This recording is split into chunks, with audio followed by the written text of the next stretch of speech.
என்னங்க அது? Police dress எல்லாம் போட்டிருக்கீங்க. ஏன் இது போட்டிருக்கீங்க? உங்களுக்கும் இந்த ட்ரெஸ்ஸுக்கும் என்ன சம்பந்தம்? நீங்க சாதாரண பப்ளிக் தானே, போலீஸ் கிடையாதே. அப்புறம் எதுக்கு போட்டிருக்கீங்க? அண்ணா, அதுல ஜீவான நேம் பேட்ச் வேற இருக்கு. இது எதுக்கு நீங்க போட்டிருக்கீங்க? ஜீவானா யாருன்னா? அவரோட யூனிஃபார்ம நீங்க எதுக்கு நான் போட்டிருக்கீங்க? இத பத்தி நான் விவரமா சொல்றேன். முதல்ல நீங்க ரெண்டு பேரும் எப்படி இருக்கீங்க அத சொல்லுங்க. மகா, நீ எப்படி இருக்க? உன் வயித்துல வளர்ற நம்ம குழந்தை இப்ப எப்படி இருக்கு? அதுக்கு எந்த ஆபத்தும் இல்லைல்ல? குழந்தைக்கு எந்த ஆபத்தும் இல்லைங்க. என்னங்க, உங்களை பார்த்ததுக்கு அப்புறம் தான் எனக்கு உயிரே வந்திருக்கு.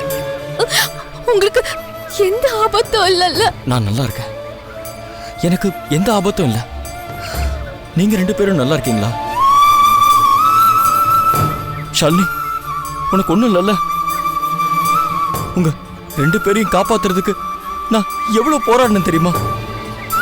இப்ப உங்க ரெண்டு பேரையும் பார்த்ததுக்கு அப்புறம் தான் எனக்கு நிம்மதியா வந்திருக்கு. ஏங்க, கொஞ்ச நேரத்துக்கு முன்னாடி நீங்க கட்டின இந்த தாலி அறுந்துடுச்சுங்க.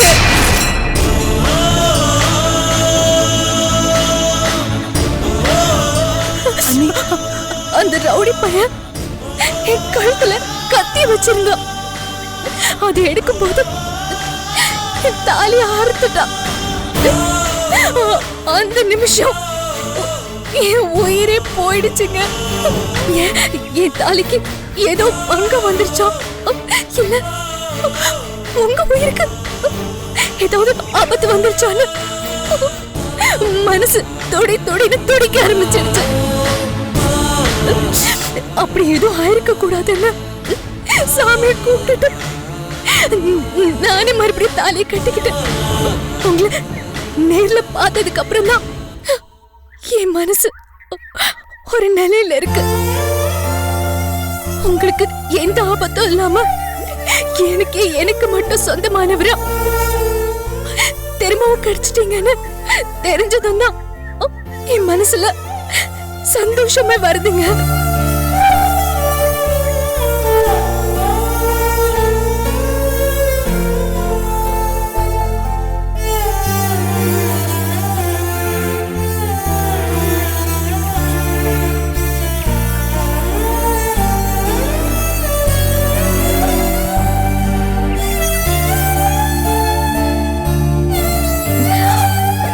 என்னங்க, யாருங்க அந்த ருத்ரா? அவளுக்கும் உங்களுக்கும் என்னங்க பிரச்சனை? எதுக்காக எங்களை கடத்தி வச்சுக்கிட்டு உங்களுக்கு கெட வச்சா?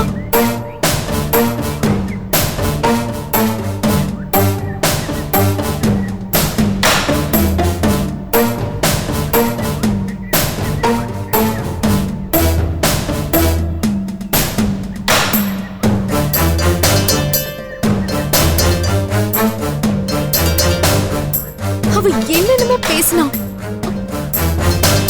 என் தாலியை கூட பறிக்க பார்த்தா. அப்படி என்ன பிரச்சனைங்க உங்களுக்கும் அவளுக்கும்? உங்ககிட்ட ஏதோ கணக்கு தீக்கணும்னு சொன்னா. உங்ககிட்ட கண்டிஷன் போட்டிருக்கேன்னு சொன்னா. என்ன கணக்கு, என்ன கண்டிஷன் சொல்லுங்க. என்ன எதிர்பார்த்தா உங்ககிட்ட? எங்களை கழுத்து வச்சுக்கிட்டு எதை செய்ய சொன்னா உங்ககிட்ட?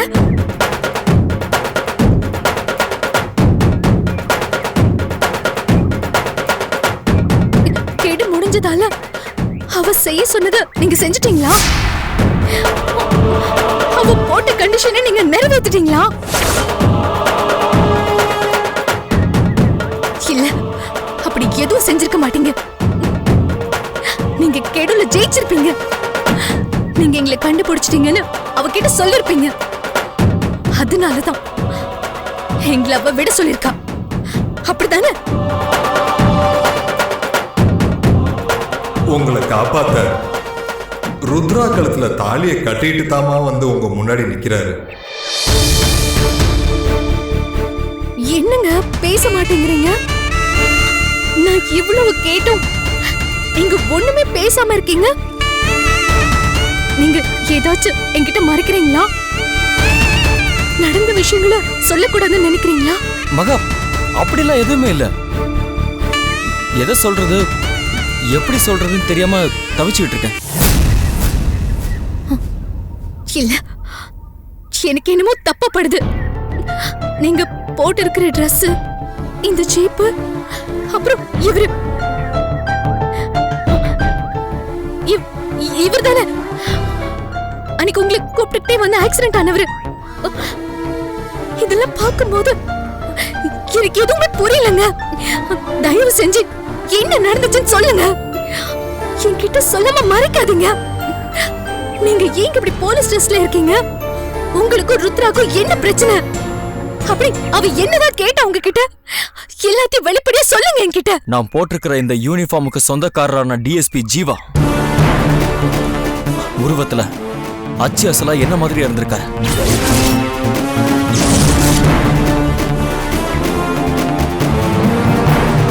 இந்த நரசிங்கபுரத்துல அவரு டிஎஸ்பியா இருந்தாரு.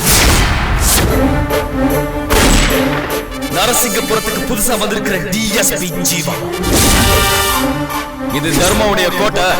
இங்க தர்மா வச்சதுதான் சட்டம்னு எவனாவது ஒருத்தர் சொன்னா அவனை தூக்கிட்டு வந்து முட்டிக்கு முட்டி தட்டி லோக்கப்ல போடணும். உனக்கும் அப்ப தர்மாவுக்கும் மரணடி கொடுக்க வந்திருக்க.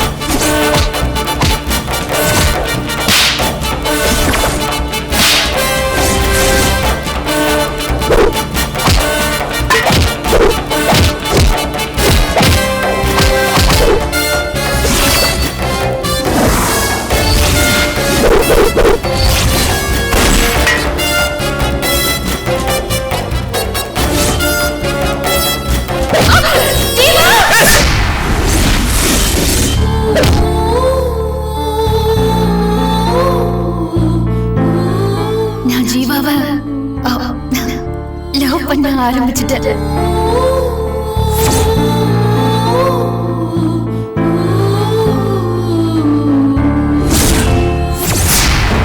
ஜீவாவுக்கும் உனக்கும் கல்யாணம் பண்ணி வைப்பேன். இது சத்தியம்.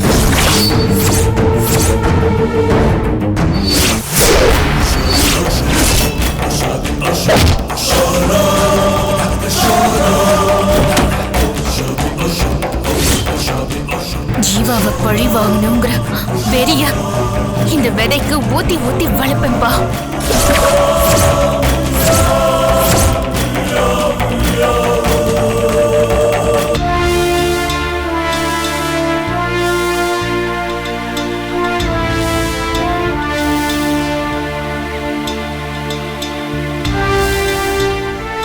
எஸ்பி சார் கேட்டுக்கிட்டதுனாலையும் உங்களை காப்பாற்ற வேண்டிய கட்டாயத்தினாலையும் தான் நான் இந்த ட்ரெஸ்ஸை போட்டுக்கிட்டு ஜீவா மாதிரி இந்த ஊருக்கு வந்தேன். வந்ததுமே ஜீவா மேல இருக்கிற கோவத்துல ருத்ரா எனக்கு கெடு வச்சிட்டா. கொடுத்த கெடுவுக்குள்ள உங்களை கண்டுபிடிச்சு காப்பாத்தலன்னா அவ சொல்றதுக்கு நான் கட்டுப்படணும்னு சொன்னா. நானும் உங்களை கண்டுபிடிக்கிறதுக்கு தீவிரமா அலைஞ்சேன்.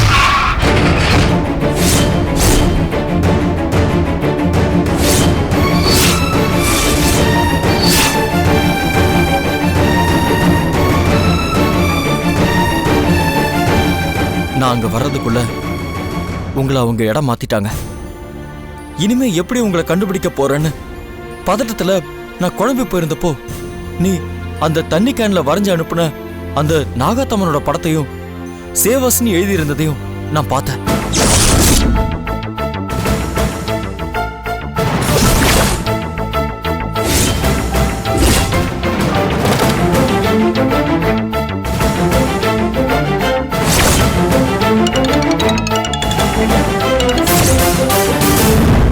நீங்க இருக்கிற வீட்டுக்கு முன்னால நான் வந்து நிக்கும் போது எனக்கு 4 மணி நேரம் கெடு முடிஞ்சிருச்சு. அதனால என் வீட்டுக்கு வந்து நான் சொல்றதெல்லாம் செய்யன்னு சொல்லிட்டான் அந்த ருத்ரா. மறுத்தா உங்க 2 பேரையும் கழுத்து அறுத்து கொன்னுடுவேன்னு சொன்ன அந்த ருத்ரா. அப்படின்னா அவ மிரட்டலுக்கு பயந்து நீங்க அவ சொன்னதை செஞ்சிட்டீங்களா? அப்படி என்ன செய்ய சொன்ன அவ?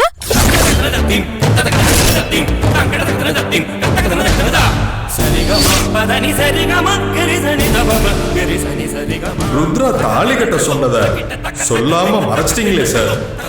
இப்ப என்ன பதில் சொல்ல போறீங்க?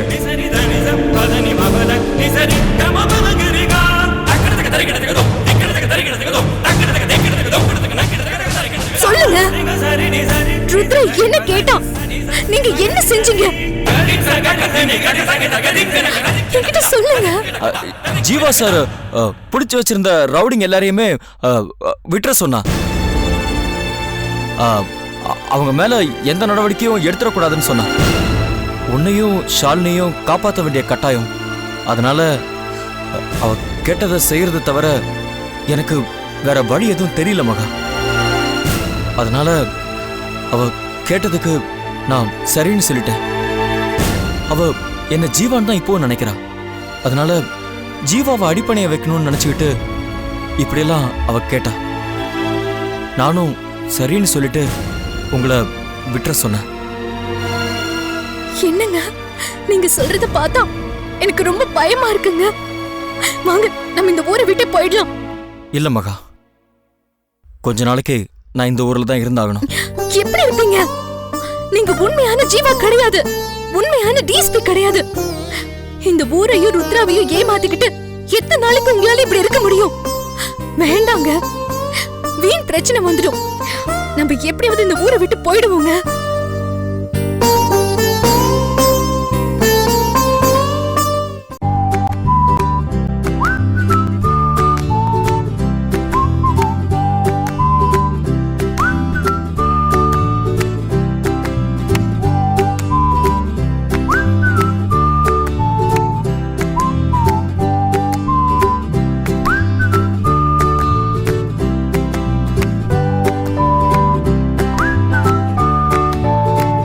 நம்ம எப்படியாவது இந்த ஊரை விட்டு போயிடுவோங்க.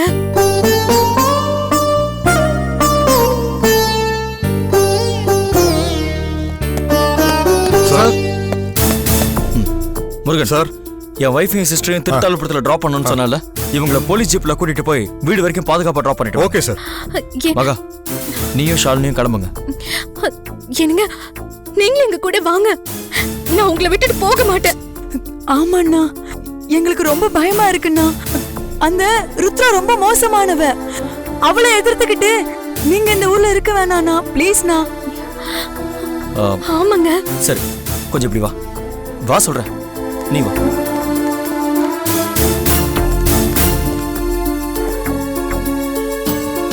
நான் ஜீவாவா நடிக்கிறேங்கிற விஷயம் இந்த ஊர்ல முருகனுக்கு மட்டும்தான் தெரியும், வேற யாருக்கும் தெரியாது. அப்படி தெரியாம இருக்கிற வரைக்கும் எனக்கு எந்த ஆபத்தும் வராது. ஓகே, நீ தைரியமா கிளம்பு. இல்லங்க, நான் எதுக்கு சொல்றேன்னா, இங்க பாரு, நீ கும்பிடுற நாகாத்தம்மா எனக்கு கண்டிப்பா காவலா இருப்பாங்க. எனக்கு எந்த ஆபத்தும் வராம அவங்க பாத்துக்குவாங்க. நீ தைரியமா கிளம்பு.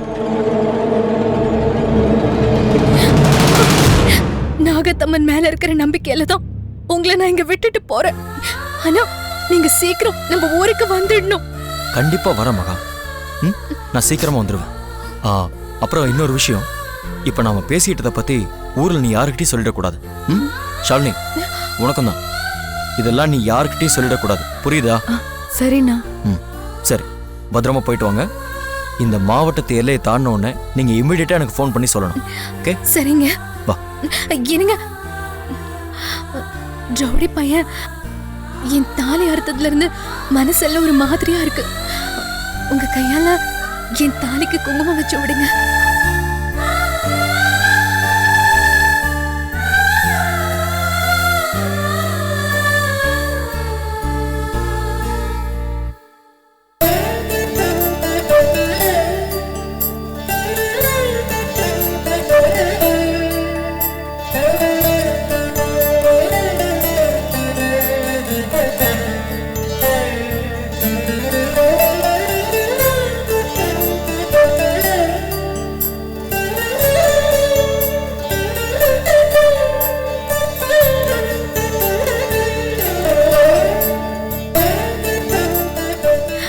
இப்பதாங்க எனக்கு நிம்மதியா இருக்கு.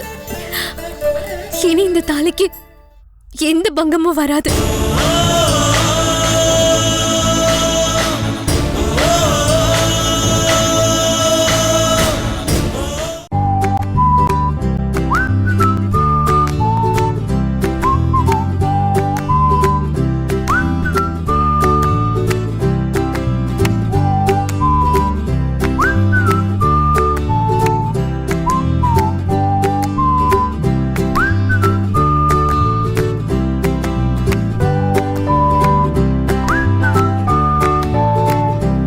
இனி இந்த தாலிக்கு எந்த பங்கமும் வராது.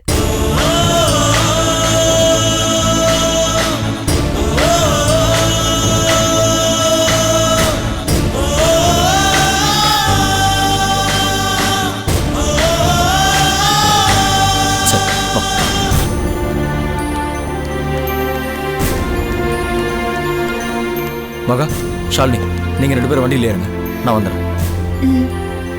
கூட்டிட்டு போங்க. Okay sir. முருகன், ஒரு சார்.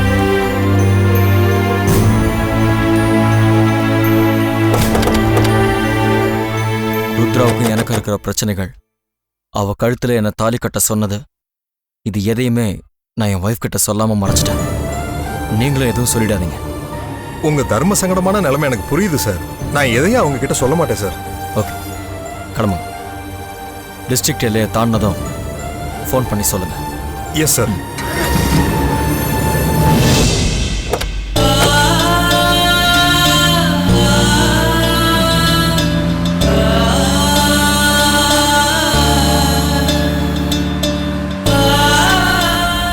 மகா, இது வரைக்கும் நான் உங்ககிட்ட எந்த விஷயத்தையும் மறைச்சதில்லை.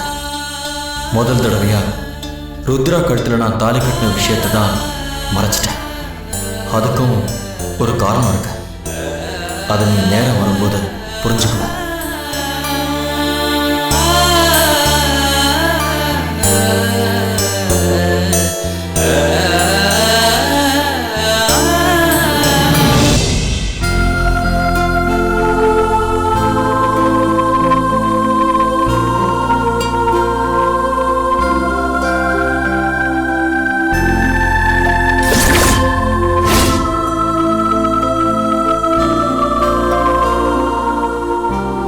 நீங்க ரொம்ப தைரியசாலி சார்.